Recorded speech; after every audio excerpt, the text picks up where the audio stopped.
बस तो फिर ना अम्मी गई ना ही उन्होंने मलिया से फोन पर बात की। बाबा के जाने पे एहसास हुआ कि वो बिस्तर पे भी थे तो एक बहुत मजबूत साहिबान थे। कभी कभी ऐसा लगता था कि जैसे बाबा के जाने का सदमा मेरी भी जान ले लेगा। पैरों रोती रहती थी। बेजाद मुझसे बाबा की मौत की खबर सुनते ही बेख्तियार चला आया था, ये सोचे बगैर कि कोई उसे मुझसे मिलने देगा भी या नहीं। नवीदा, नवीदा, क्या हो गया है? सब खैरियत है? अपनी बहन के तमाशे देख लो। उसका वो आशिक पहुंचा हुआ है ताजियत के लिए बाहर। आहिस्ता बोले आशिक, अंदर औरतें बैठी हैं, किसी ने सुन लिया तो पूरे मोहल्ले में बदनामी होगी। बदनामी का खौफ तुम इससे दिलाओ जो हमारी नाक कटवा रही है। हुआ क्या है भाईजान? साउथ को तुमने बुलाया था? नहीं आपी, मैंने तो सिर्फ उसे बताया था कि बाबा की डेथ हो गई। कहा था तुम्हें कि अपने राब्ते उसके साथ खत्म कर दो। अब क्या बताऊंगा मैं किसी को कि कौन है ये? भाईजान वो तो बेचारा हमदर्दी में ही आया है, ताजियत करके चला जाएगा। नवीदा, इसे समझाओ कि उसकी हमदर्दी हमारे लिए बदनामी के सिवा और कुछ नहीं है। डूब मरने का मकाम है हमारे लिए।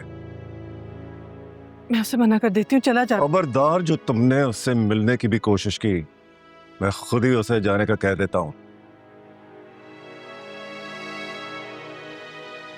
आप प्लीज मुझे एक दफा तो उससे बात कर लेने देना। वो इतनी दूर से मेरे दुख में बेचैन होकर आया है। होश के नाखून लो, हमारी इज्जत का तमाशा न बनाओ। चलो यहाँ खामोशी से चलो।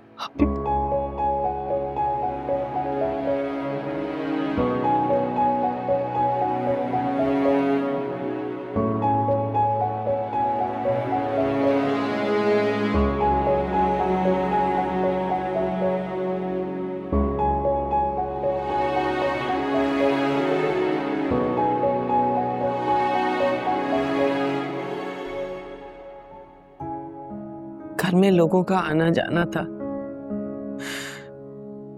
लेकिन मैं चाहते हुए भी behzad से नहीं मिल सकी।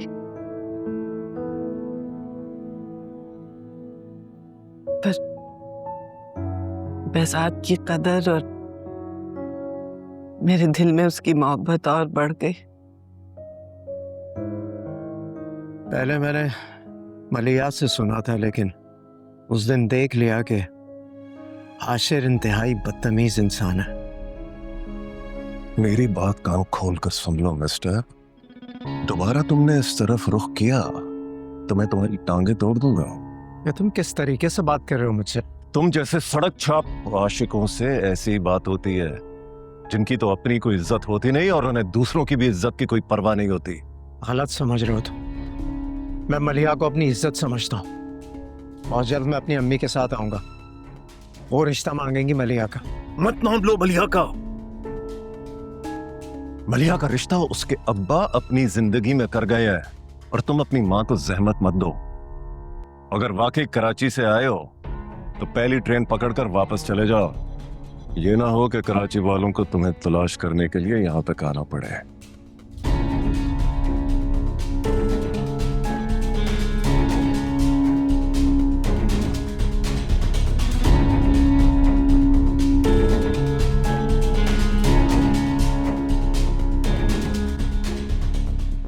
मलिया से तो मुलाकात नहीं हुई, लेकिन मैं वापस ये सोच कर आया था कि मलिया को उसकी बहन और बहनोई के आसरे पर तो नहीं छोड़ूंगा।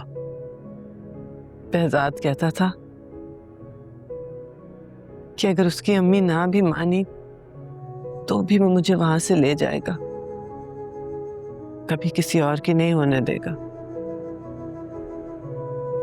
behzad अपनी मोहब्बत में खालिस और अपने इरादे में पक्का था, पर उसे ये अंदाजा नहीं था कि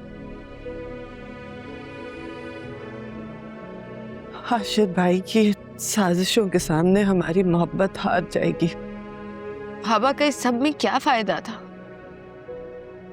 कासिम ने तुम्हारे चचा को अपने पास बुलाने की उम्मीद दिला रखी थी, और सुना भी यही था कि बहुत जल्द वो बुला भी लेगा, लेकिन मैंने भी इरादा कर लिया था कि हाशिर भाई के जाती मफाद के लिए मैं अपनी मोहब्बत को कुर्बान नहीं करूंगी। बाबा की जिंदगी में तो ये फैसला हुआ था कि जब कासिम वापस आएगा पाकिस्तान तब मेरी रुखसती होगी, लेकिन उनकी डेथ के बाद ही हाशिर भाई ने अपना नया फैसला सुना दिया।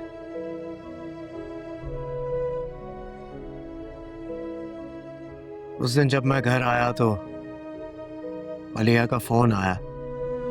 उसके घर में एक लैंडलाइन थी। बड़ी मुश्किल से बात हो पाती थी हम लोगों की,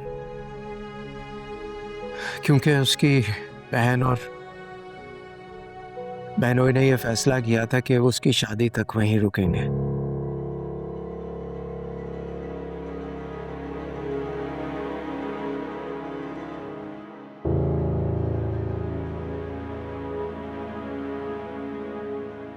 हेलो, बस आप मुझे यहाँ से ले जाओ। क्या हुआ है मलिया, तुम रो क्यों रही हो? हाशिर भाई ने हुक्म सुना दिया कि 2 दिन बाद मेरा कासिम से फोन पे निकाह है। मैं मर जाऊंगी लेकिन ये निकाह नहीं करूंगी।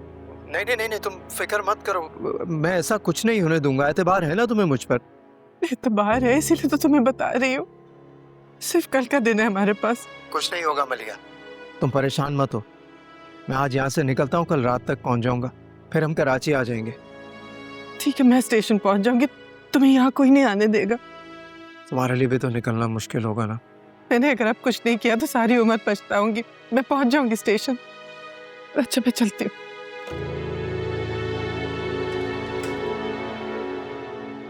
हमजा आया था आज, शिकवा कर रहा था कि कई दिन हो गए तुम उनकी तरफ नहीं गए। अभी चला जाऊंगा, अभी आप बैठे ना, मुझे बात करनी है आपसे। अभी मैं लाहौर जा रहा हूँ आज ही। अब क्या हुआ, कौन मर गया उसका? कोई नहीं मरा उसका, लेकिन आपका बेटा मर जाएगा अगर अब भी इससे कुछ नहीं हो सका। अल्लाह ना करे, ऐसी बातें क्यों करते हो? अम्मी, उसका बहनोई 2 दिन बाद अपने दोस्त के साथ उसकी शादी कर रहा है। छोड़ देना अब ये जिद, चले मेरे साथ, हमें अभी निकलना है। तुम्हारे बाप की बरसी है कल, याद है ना? या मलिया की मोहब्बत में भूल गए हो? अम्मी, मेरे लिए बस कर दो। कहीं ऐसी कोई दलील ना पेश कर देना जिसकी वजह से अफसोस हो मुझे कि तुम्हारे लिए मरे बाप के लिए दुआ भी अहम नहीं है। अम्मी, दुआ का ताल्लुक रब से होता है जो दिल से जुड़ता है। दुआ तो हम रास्ते में भी कर सकते हैं ना। मैंने कल कुरान खानी रखी है, कुछ लोगों को बुलाया है चाय पे। वैसे भी अगर बरसी ना भी होती ना तब भी मैं कभी ना जाती। तो ठीक है, लेकिन आज आप मुझे इस जिद की वजह बता दें। इस जिद की वजह ये है कि एक ऐसी लड़की जो अभी इस घर में आई नहीं, तुम्हें मेरे मुकाबिल लाके खड़ा कर दिया है। ऐसी लड़की को तो मैं अपनी बहू बनाने के लायक समझती ही नहीं। चाहे जिद में अपना बेटा खो दें। धमकी दे रहे हो माँ को? मैं उसे लेने के लिए जा रहा हूं और लेकर सीधा यहीं आऊंगा। अगर आपका दिल माने तो उसके सर पर हाथ रख दीजिएगा, और अगर दिल ना माने तो फिर मलिया के साथ साथ इस घर के दरवाजे हमेशा हमेशा के लिए मुझ पर भी बंद कर दीजिएगा।